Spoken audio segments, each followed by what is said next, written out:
Само тя да говори, така ли? Не, Аз искам да го говорим цялото. Да, сега. Гледай там сватбен подкаст. Да и да. Сватбеният подкаст. Здравейте, аз съм Лора. Аз съм Стоян. Ние сме Семейство Тенчеви. Гледайте нашия сватбен подкаст.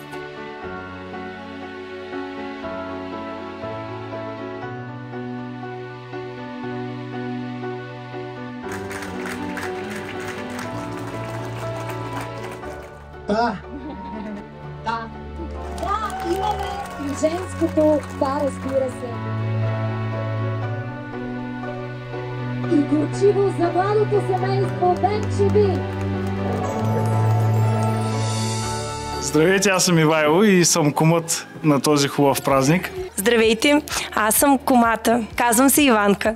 Аз съм майката на Лора, булката. Казвам се Бойка Етова. Аз съм Златка Денчева от град Елхово и съм майката на младоженик. Казвам се Богиня. Аз се казвам Николай Попов. Аз съм Теди и съм приятелка на Лора. Аз съм Мими и съм приятелка на Лора. Казвам се Йордан Стоянов и съм братовчет втори на младоженеца Стоянчо. Аз съм Дани и Стоян ми е кум. Аз съм Тодор, мъж съм на Дани и Стоян и на мен ми е кум, което е добре. Аз съм Христина, сестрата на булката и каката на зет ми. А това е племенницата Стела. Здравейте, аз съм Светлозар и съм приятел на Лора. Здравейте, аз съм Йордан и съм втори братовчет на Лора. Здравейте, ние сме Калина, Мартина и сме втори братовчетки на младоженеца. Да, абсолютно. Бях сигурен, че тя ще бъде човек за него. Защото двамата си допадаха супер много. Познавате супер много, в години се познавате и си допадат си. Допълват си един друг. От самото начало, от което и той знае. Сигурни сме, да. Да. Също според момент, когато се запознахме на една каравана на градина, бяхме заедно, ги видях двамата и си личеше, че това ще е човека за нея. Преди много години. Няма какво да го крия. Стоян си беше първи.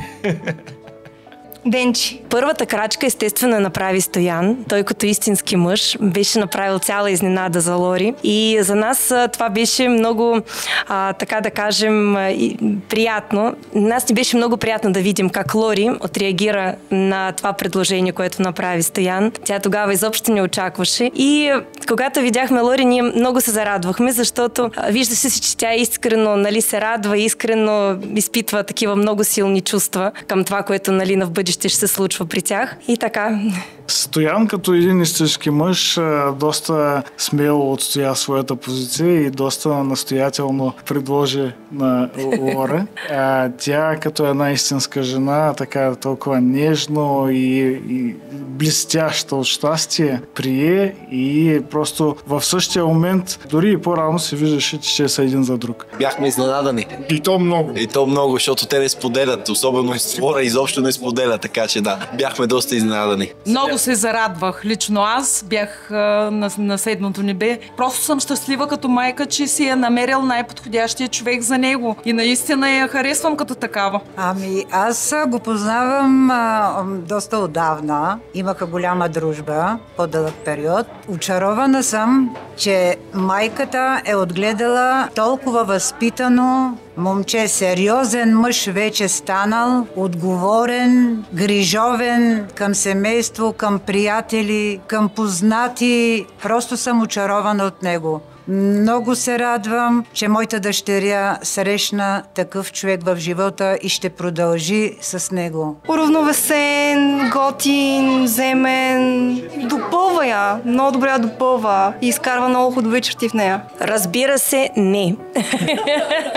Когато си млад, пред тебе предстои именно задачата да станеш заможен, щастлив и за това какви ще са кумовете няма никакво значение. От Ергенското аз миналата година се запознах с зетя и се напихме и ми хареса много и разбрах, че ще го правим ветренски зет. И се надяваме да е пичага.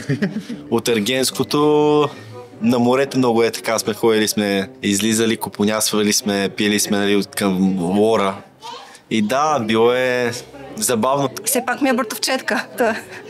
Роднинска му работа, какво се прави? Да знаете, Лора ми е много добра приятелка и искам да бъде много щастлива. Така че Стоян е мислимо. С Стоян живяхме до последно заедно с него и може би той се изнесе от нас декември месец. И януари се прибира вкъщи и носи една бутилка вино. И вика, Кайка, братле, сгодих се. Как така се сгоди, бе? Чакай малко. Кой, кога? Защо? Аз защо не я знам, какво става? Не, бе, ти я познаваш. И аз, така я познавам. Нека да не съм бил с нея, какво става? Той, не бе, това е вика лодчето. Супер яко, братле. И така, и ми сподели, че с нея ще се женат, че й предложил брак вече на Йорданов ден. Стоян преди Лора доста обичаше да си пива, сега пак си пива, но по-умерено. Стоян е спал вкъщи, не мога да преброя колко пъти. Обикновено той не може да преброи, защото не си ги спомня. Вкъщи има стълби, което обикновено доста пречеше на неговото качване до спалнята. И за съжаление, много често моя съпруг също се напиваше заедно с Стоян. Защото ние сме си партия. И това предполагаше, че аз трябва да мъкна и двамата по стълбите.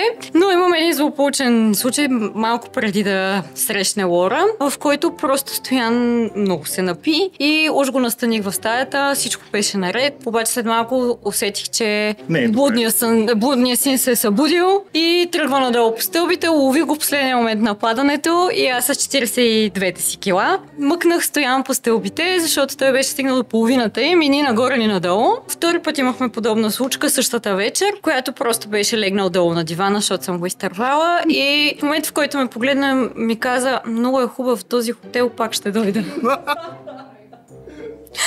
И след това благодари на камериерката и си ли заспа отново. И аз присъствах на тази случка, само че спейки, нали? Не знам какво е ставало. Да, имаше един на нея рожден ден, не си спомням на колко години беше, трябва да е някъде била към 20 годишна. И се напихме само от двамата и беше много яко, след това заминах за Кипър. И от тогава не сме, и чак до миналото лято, кога се напихме отново и сега тази вечер отново. Отново правим го, да. Орче, един съвет от мене, запомни, мъжа е главата на семейството, а жената е врата. На където се мръдне врата, натам отива и главата. Моя син винаги съм го съветвала, че трябва да бъде най-грижовния съпруг и баща. Просто искала съм да бъде така, че той да бъде примера за неговото семейство и наистина да направи живота си една красива приказка с добра съпруга, да бъдат много щастливи, много да се обичат и естествено от тази любов да ми се родят прекрасни внуци. Честито, Лора и Стоян! Айде, дай целувка сега за Леля и за Митко. Пожелавам им да имат едно огромно щастливо семейство, да се подкрепят и да се разбират винаги. Пожелавам да запазят това, което намериха помежду си живо. Искаме да им кажем, че много ги обичаме, много им се радваме, им пожелаваме да бъдат безкрайно щастливи, здрави и само вълшебни мигове. Да се обичат, да се слушат, да се уважават и дай Боже да са щастливи много години. Да се обичат, да се уважават, да имат респект един към друг, да дерезаят, да създават всичко заедно и просто да са успешни, много обичани и всичко в живота да им върви. Пожелаваме вечна любов и щастие. Кажи. Много ви обичам. И много веселие днес това е. От тук насам успехи, само напред и нагоре, добро момче, с добра жена, пожелавам да бъдат най-доброто семейство и да се родят много дечица, за да уплътнят времето на бабата и на двете баби. Пожелаваме им да са винаги един до друг, да не заспиват никога скарани, никога гръб в гръб и каквото и да се случва, винаги да си лягат с думите обичам те, защото любовта трябва да е над всичко. Аз го подкрепям това нещо. Вече 7 години брак ми показва, че това е формулата на щастливия брак и не е много. Поддържането на любовта вечна. Така че не заспивайте, скарани и гръб в гръб. Клео Гамброс на просехия педина фай пацус. Гръцки. Опус стели на кали метафора си метата каталавени. Той ще разбере. Женец ще разбере. Понеже обича да слуша гръцка музика, затова му говори на гръцки. Желая им всичко най-хубаво от сърце. Нека са много щастливи, много радостни, много здрави и само напред и нагоре. Искам двамата много да се обичат за напред и всеки ден да бъде изпълнен с любов. Пожелавам им само да бъдат щастливи, здрави, щастливи, много да се обичат както до сега, да имат едни хубави, прекрасни деца и да ги възпитат, както ние сме възпитали нашите деца. Желая да са най-вече здрави, много щастливи и много да се обичат. Пожелаваме на Стоян и на Лора на първо място да са много здрави, да са истински щастливи и да донесат на своите родители много внуци, които да ги радват в живота. Техните бащи не присъстват на тържеството, защото ги няма и са горе звездички, ангели, които им помагат, съм сигурна, които ги напътстват, дават им съвети и ще продължават да им дават цял живот. И на децата много им е мъчно. Знаем за техните бащи. Имам отговор на този въпрос. Може би ще ви прозвучи малко несериозно, но аз, когато срещнах хора за първи път, това се случи на нашето работно място, където аз постъпвах на работа и това съм го запомнил и го потвърждавам до ден днешен, че преди 12 години, когато я видях за пръв път, на нейното бюро имаше 2 големи зелени ябълки и аз си казах, леле, това момиче, що ме яде ябълки, значи води доста добър начин на живот. И това беше първата ми мисъл за нея. Още като колеги, преди да станем партньори, разбира се. Аз като го видях за първи път, прецених, че е много добро и възпитано момче. Той спомена, че сме били, се запознахме на работното място и в тази атмосфера изглеждаше много възпитан в сравнение с други срещи с колеги, които съм имала. Много е грижовен. Аз мога да кажа, че тя е една наистина любяща жена. Дава винаги топлина в нашето семейство и винаги гледаме в една посока. Разбираме се и без да говорим. Само с поглед. Той. Мисля, че да, аз направих първата крачка. Първата стъпка, която аз направих, беше да я поканя да отидем на връх Мусала. Разбира се, като колеги, но това толкова ни хареса, че станахме партньори в живота.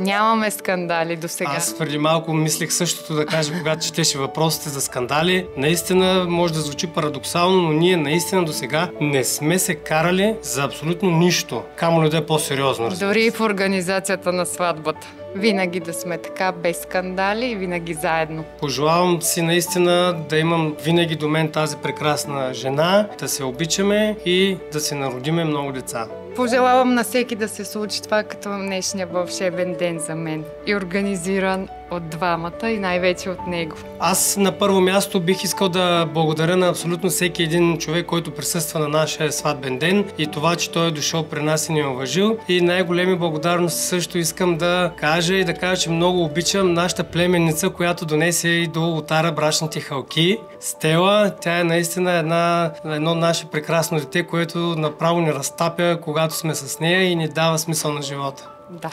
На хората, които ще ни гледат, можем да пожелаем само едно. Вярвайте в себе си, обичайте се, бъдете винаги добри, защото добротата е тази, която краси човека и добрите хора винаги успяват.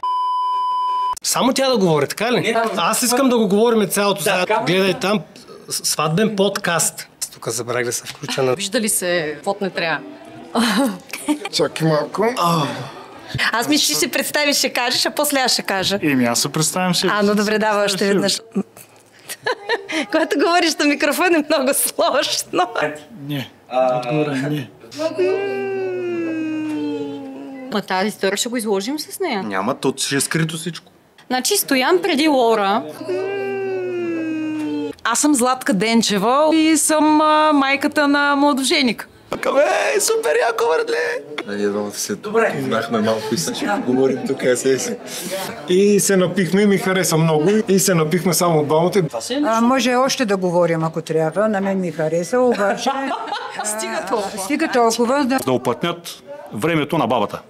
И на двете баби. Стоян. Аз иначе говоря, но... Пожелавам на всеки да се случи това като днешния вълшебен ден за мен. Да и да. Сватбеният подкаст.